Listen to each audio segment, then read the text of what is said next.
আচ্ছা, আপনি কি পারবেন আপনার পিছনে যে ব্যাকগ্রাউন্ড আছে সেটাকে ব্লার করতে? মানে সাধারণ একটা থ্রিডিতে দুর্দান্ত ডিএসএলআর এর মতো ফিডিং তৈরি করতে আপনার নিজের অনলাইন মোবাইল। এখন আমি যে ভিডিওটা শুট করতেছি সেটা সাধারণ একটি অ্যান্ড্রয়েড মোবাইল নিয়ে করেছি অ্যান্ড আমি ছোট্ট একটা অ্যাপ্লিকেশন দিয়ে এক ক্লিকে সেটাকে ডিএসএলআর এর মতো ভিডিও বানিয়ে ফেলেছি। আপনিও পারবেন যদি আপনার কাছে একটা স্মার্টফোন থাকে।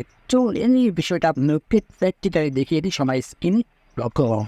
আপনার চলে যাবে আপনাদের মোবাইলে ক্যাপকাট নামক যে অ্যাপ্লিকেশনটা আছে সেটাতে আপনি মোবাইলে যদি না থাকে অবশ্যই এটাকে ডাউনলোড করে নেবেন প্লে স্টোর থেকে।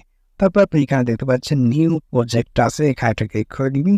ওকে, তো এখানে ক্লিক করার পর আপনার সামনে আপনার যে ক্যামেরাটা আছে সেটা চলে আসবে। যে ভিডিওটা এডিটিং করতে চান সেই ভিডিওটার উপর একটা ক্লিক করবেন অ্যান্ড অ্যাড এখানে একটা ক্লিক করে দিবেন। ওকে, তো এখানে ক্লিক করার সাথে সাথে আপনার ভিডিওটা ক্যাপকাটে ওপেন হয়ে যাবে। তো ওপেন হয়ে যাওয়ার পর তারপরে আপনি চলে যাবেন এখানে ইফেক্টে একটা ক্লিক করবেন, ভিডিও ইফেক্টের উপর একটা ক্লিক করবেন। এখানে একটা ক্লিক করে আপনার সামনে ঠিক এরকম একটা ইন্টারফেস শো করবে। তারপরে আপনি এখানে সার্চ করবেন, ব্লার লেখে সার্চ করে দেবেন। ওকে, তো ব্লার লেখে সার্চ করার পর আপনার সামনে এরকম একটা ইন্টারফেস শো করবে। তো আপনি এখানে দেখতে পাচ্ছেন যে ব্লার নামক যে অপশনটা আছে এখানে একটা আপনি ক্লিক করে দিবেন। ওকে, তো এখানে আমি একটা ক্লিক করে দিচ্ছি। এখানে ক্লিক করে দেওয়ার পর আপনার ভিডিওটা এরকম দেখাবে। এখানে নিচে যে ব্লারের যে লেয়ারটা আছে এটাকে আপনাকে আঙ্গুল দিয়ে টেনে একবারে ভিডিওর লাস্ট অবধি নিয়ে যেতে হবে। হ্যান্ড ক্যাপকারের যে রোবট আছে সেটাকে আপনার সবাই ডিলিট করে দিবেন। দেখতে পাচ্ছেন আমি কিন্তু লেয়ারটা লাস্ট পর্যন্ত নিয়েছি। ওকে, এখানে এতটুকু হওয়ার পর আপনি এখন এখানে আসার পর আপনি এখানে ওভারলে দেখতে পাচ্ছেন, এখানে ক্লিক করবেন। এখানে ক্লিক করার পর আপনি যে ভিডিওটা এই মাত্র এডিটিং করেছেন সেই সেম ভিডিওতে আবার একটা ক্লিক করে দিবেন। ক্লিক করে অ্যাড ভিডিও। তো আপনারা অবশ্যই এটা খেয়াল রাখবেন যে আপনার প্রথম ভিডিওটা যতটুকু সময় পর্যন্ত এবং তাদের লেয়ারগুলো যাতে একদমই পারফেক্টভাবে থাকে, মানে কম বেশি না থাকে, একদম সমান থাকে। তারপর এটাকে আপনারা একদম ফ্রেমের সমান করে দিবেন বরাবর, এবং প্রথম ভিডিওটার মতো। তারপর আপনি দ্বিতীয় ভিডিওটার উপর ক্লিক করে এখানে আপনি স্ক্রল করলে কাট আউট নামক একটা অপশান পেয়ে যাবেন।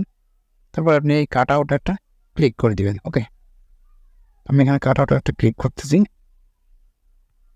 রিমুভ ব্যাকগ্রাউন্ড একটা ক্লিক করবেন। যেখানে আপনারা দেখতে পাচ্ছেন এখানে কিন্তু ব্যাকগ্রাউন্ডটা রিমুভ হয়ে গেছে অলরেডি। বাট এখানে কিন্তু আরও কিছু আমাদেরকে এডিটিং বাকি আছে। তারপর আপনি যে লেয়ারটা আছে এখানে একটা ক্লিক করুন, আমাদেরকে একটু কাস্টমাইজ করতে হবে।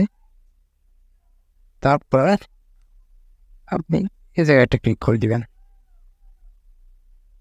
জাস্ট একটা ক্লিক করে দিবেন।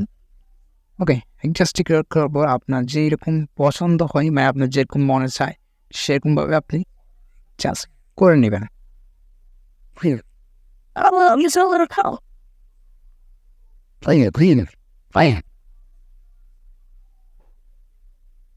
ওকে, তো আমি এতটুকুর মধ্যেই রাখলাম। তো এখানে আমি জাস্ট করে নিয়েছি। তো দেখতে পাচ্ছেন খুবই সুন্দর দেখাচ্ছে ভিডিওটাকে। তো আপনি চাইলে নিচের লেয়ার যেটা আছে এটাতে ক্লিক করে আপনার যে চেহারাটা আছে এটাকে আপনার একটু অ্যাডজাস্ট করে নিতে পারেন। আমি এখানে একটু অ্যাডজাস্ট করে নিচ্ছি। হ্যাঁ,